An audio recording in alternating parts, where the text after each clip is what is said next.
L'intérêt pour les élections européennes augmente. Selon la dernière édition de l'Eurobaromètre, 71% des électeurs se disent susceptibles de voter. Une frappe russe particulièrement meurtrière tue 13 personnes à Tchernihiv. Le président Volodymyr Zelensky pointe du doigt le manque d'aide aérienne des Occidentaux. L'Italie en passe de négocier un nouvel ajustement budgétaire avec l'Union européenne. L'industrie du pays a été transformée ces dernières années par la pandémie. L'intérêt pour les élections européennes augmente selon la dernière édition de l'Eurobaromètre. Il s'agit de l'enquête officielle du Parlement qui a recueilli les opinions de plus de 26 000 personnes dans les 27 États membres. L'enquête montre que 60% des citoyens de l'Union européenne sont très ou plutôt intéressés par les élections. En revanche, 40% sont peu ou pas du tout intéressés. Les chiffres traduisent une intention de vote plus élevée. 71% des participants se disent susceptibles de voter pour élire leurs représentants à Strasbourg, soit une augmentation de 10 points par rapport à 2019. L'état imprévisible des affaires mondiales semble peser lourd. 81% des citoyens déclarent que le contexte international actuel rend le vote encore plus important. La lutte contre la pauvreté, la santé publique et la création de nouveaux emplois sont les 3 principales priorités des Européens. Un autre point fort de cette enquête est la perception du Parlement lui-même. 41% des citoyens disent avoir une image positive de l'hémicycle, qui est la seule institution européenne directement élue. Par ailleurs, 40% des citoyens ont une opinion neutre et 18% seulement une opinion négative. C'est la première fois que la perception positive l'emporte sur la neutre. Cet Eurobaromètre sera le dernier à être publié avant les élections qui se tiendront entre le 6 et le 9 juin prochain. Les prochaines élections européennes du mois de juin seront déterminantes pour l'Italie qui se prépare à négocier avec l'Union européenne les termes d'un nouvel ajustement budgétaire. Selon l'Institut national italien, le pays est devenu l'un des plus performants parmi les pays européens au cours des 4 dernières années. Toutefois, cette évolution n'a pas mis fin à une longue stagnation économique. In un orizzonte temporale di medio-lungo periodo, quindi andiamo indietro agli anni 90 e confrontiamo la dinamica sia della crescita del fatturato delle imprese, della crescita del prodotto interno lordo, della produttività, ci accorgiamo che il nostro paese è cresciuto ad un tasso inferiore alla media europea. Quello che osserviamo recentemente è una reazione particolarmente positiva dopo la pandemia, quindi una capacità, delle imprese di aggiustarsi a questo shock, però anche questo effetto sembra mano a mano smussarsi. Le gouvernement italien prévoit une croissance d'environ 1% en 2024, une prévision beaucoup plus optimiste que celle de l'Union européenne. D'autant plus que la pandémie et les derniers événements géopolitiques ont affecté la production industrielle. Les entreprises de divers secteurs, dont celui de l'énergie, ont été confrontées à plusieurs défis. Prima la crisi pandemica che ha comportato la riduzione del 20% del nostro fatturato, attraverso la quale siamo riusciti ad uscirne in maniera abbastanza forte. Poi nel 2022 arriva un altro colpo legato alla guerra russa-ucraina che ha cambiato totalmente i paradigmi del nostro settore e dei nostri processi di commercializzazione dei prodotti petroliferi. Questo però non ha fatto altro che velocizzare quei processi di cambiamento che ad oggi ci permettono di affrontare le sfide del mercato globale. Les chefs d'entreprise s'apprêtent à rencontrer les candidats aux élections européennes pour discuter d'une note de la Confédération générale de l'industrie italienne sur comment améliorer la compétitivité en Europe. Le gouvernement Meloni compte sur la consommation et les mesures du Fonds de relance de l'Union européenne pour stimuler la croissance. Il a promis une approche beaucoup plus prudente des dépenses publiques. Toutefois, il lui faudra probablement attendre au moins jusqu'à 2026 pour ramener son déficit budgétaire sous la barre des 3% imposée par l'Union européenne.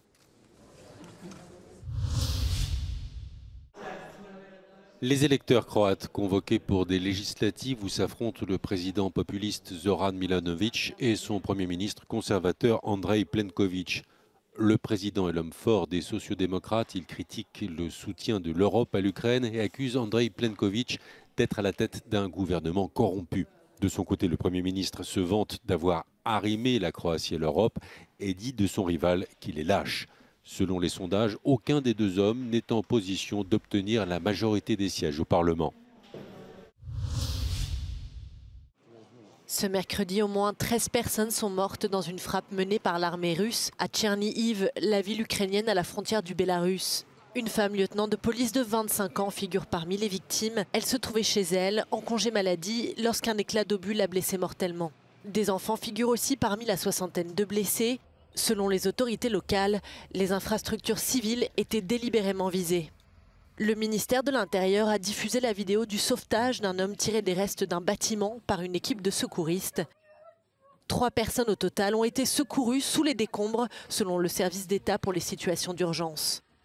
Après ce nouvel épisode particulièrement meurtrier, le président ukrainien Volodymyr Zelensky a critiqué les réticences de ses alliés à fournir des équipements de défense aérienne. L'ambassadrice des États-Unis en Ukraine a appelé indirectement le Congrès à agir. Notre soutien peut faire la différence dans ce combat, a-t-elle écrit sur le réseau social X. En parallèle, l'Ukraine a lancé ce mercredi une importante attaque contre la base aérienne de Jankoï en Crimée occupée.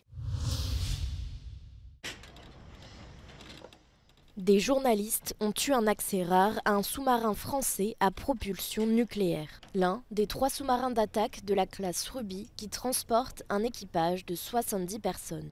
Grâce à son réacteur nucléaire, il peut patrouiller dans l'océan pendant des mois sans être ravitaillé en carburant.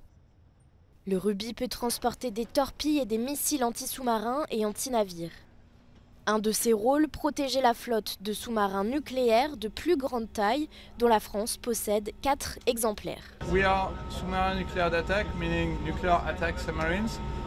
So that means that we have nuclear propulsion, as I mentioned earlier. So we have all the advantages of nuclear propulsion, but we have the conventional mission of submarines, meaning anti-submarine warfare, anti-surface warfare, intelligence gathering. Special forces work with special forces, but we don't have nuclear weapons on board this type of submarine.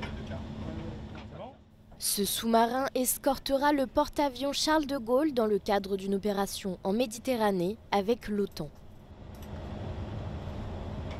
L'opération de l'OTAN à laquelle participe le groupe aéronaval auquel nous serons intégrés, il y en a 2, c'est Neptune Strike et Noble Shield, qui sont des missions de permanence de l'OTAN en Méditerranée et de réassurance de l'OTAN, auxquelles nous prendrons part en tant que membres de l'escorte du groupe aéronaval. Mais les jours de la classe Ruby sont comptés. 3 d'entre eux ont déjà été retirés du service, soit la moitié de la flotte. La marine française la remplace par de nouveaux sous-marins à propulsion nucléaire, plus modernes et plus lourdement armés, dont l'un est déjà en service. 4 autres rejoindront la flotte d'ici à 2030. Vive tension à Tbilissi où le Parlement géorgien a adopté une première version de la loi sur les agents de l'étranger. Selon le texte, les organisations financées à plus de 20% par des fonds étrangers devront s'enregistrer et se présenter comme des organisations poursuivant les intérêts d'une puissance étrangère. La loi est calquée sur la législation russe et le Kremlin l'utilise pour étouffer les voix dissidentes. L'Union européenne a demandé aux autorités géorgiennes d'abandonner le texte. Le président du Conseil, Charles Michel, estime que la loi éloignera la Géorgie de l'Union européenne au lieu de l'en approcher. Sur place, l'opposition géorgienne manifeste et dénonce une loi liberticide.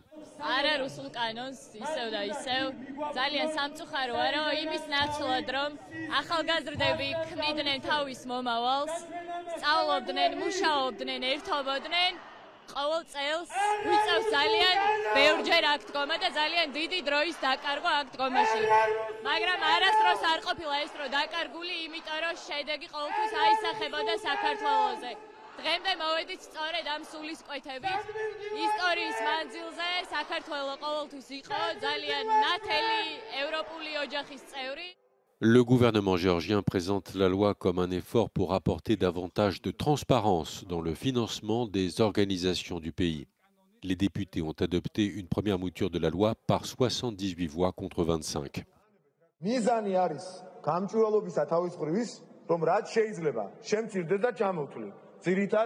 საპრევენციოს პოლარიზაცია, რადიკალიზაცია, აგრესია, რელიგიური ექსტრემიზმი, სახელმწიფო ინსტიტუტების დასუსტება, არატრადიციული ცხოვრების წესის თუ პარტიების რადიკალურ რევოლუციური მიზნების დაფინანსება. ეს ყველაფერი არის დასაპრევენცირებელი. La loi est controversée jusqu'au sommet du pouvoir. La présidente de la Géorgie, Salomé Zourabichvili, dont le rôle est essentiellement honorifique, a qualifié le texte de contraire à la volonté de la population.